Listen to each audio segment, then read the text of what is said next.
ഇന്ന് വളരെ സിമ്പിളായിട്ടുള്ളൊരു വ്ളോഗാണേ. ജസ്റ്റ് ഒന്ന് ക്ഷേത്രത്തിലേക്ക് പോകാമെന്ന് കരുതി.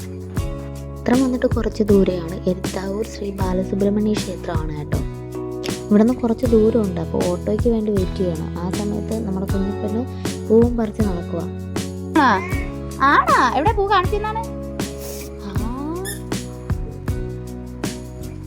ഞാനും അമ്മയും കുഞ്ഞമ്മയും പിന്നെ നമ്മുടെ കുഞ്ഞിപ്പെണ്ണും കൂടെയാണ് കേട്ടോ പോകുന്നത്. ഇതാണ് ഫ്രണ്ടിൽ കൂടെ ഉള്ളത്. ഒരുപാട് പടികളുണ്ട് കയറി പോകാൻ. നല്ല രസമാണ് ഇതുവഴിക്ക് കയറാൻ. പക്ഷേ നമ്മൾ അതുവഴിയല്ല പോയത്. നമ്മൾ പടിഞ്ഞാറേ നടയിലാകുമ്പോൾ ഓട്ടോ അങ്ങ് വരെ അമ്പലത്തിൻ്റെ നട വരെ എത്തും. അപ്പോൾ അതുവഴിയിട്ടാണ് നമ്മൾ പോയത്.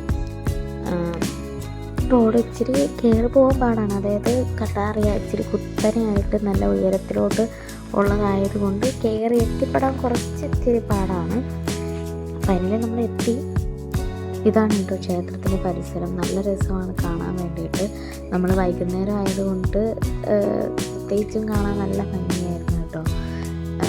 ഇത്രയും ഉയരത്തിലായതുകൊണ്ട് താഴ്വാരം കാണാൻ നല്ല രസമായിരുന്നു. പിന്നെ അമ്പലത്തിലേക്ക് പോകുന്ന വഴിയിലാണ് നമ്മൾ കയറി ചെല്ലുന്നത്. ഈ പടിക്കെട്ടില്ലേ, നേരത്തെ ആദ്യം കാണിച്ച ഫ്രണ്ടിലെ പടിക്കെട്ട്, ആ പടിക്കെട്ടിൻ്റെ സൈഡിൽ കൂടെയാണ് നമ്മൾ പടി കയറി പിന്നെ പോകുന്നത്. അവിടെ ഇഷ്ടംപോലെ കുരങ്ങന്മാരും മയിലും ഒക്കെ വരുമെന്നാണ് പറയുന്നത്. നമ്മൾ കുരങ്ങന്മാരെ മാത്രമാണ് കണ്ടത്. ഒരുപാട് കുരങ്ങന്മാരുണ്ടായിരുന്നു, കുഞ്ഞു കുരങ്ങന്മാർ. സമുദ്രനിരപ്പിൽ നിന്ന് ഏകദേശം 200 അടി മുകളിൽ എരുത്താവൂർ കുന്നിൻ മുകളിൽ സ്ഥിതി ചെയ്യുന്നതിനാൽ കേരള പഴനി എന്ന പേരിലും ഈ ക്ഷേത്രം അറിയപ്പെടുന്നുണ്ട്. ഞങ്ങളിപ്പോൾ പടിഞ്ഞാറേ നടയിൽ കൂടി വന്നെന്ന് പറഞ്ഞില്ലേ, അതുകൊണ്ട് കിഴക്ക് വശത്തു കൂടി, അതായത് ഈ പടിക്കെട്ട് കിഴക്ക് വശത്തും മറ്റേത് പടിഞ്ഞാറ് വശത്തും ഇത് 2 വഴികളുള്ളത് ഏകദേശം പഴനിക്ക് സമാനമായതിനാൽ കൂടിയാണ് കേരള പഴനി എന്ന പേര് ഇതിൽ വന്നത്.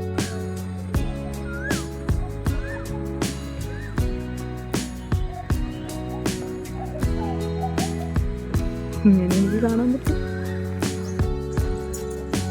അടച്ചിരിക്കുന്നിടത്ത് തൊഴുകൂടെ.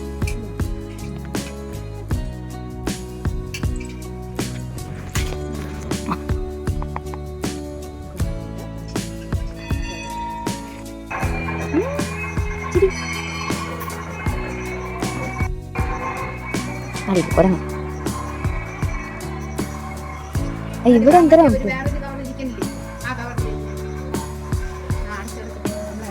ഒന്ന് വാലി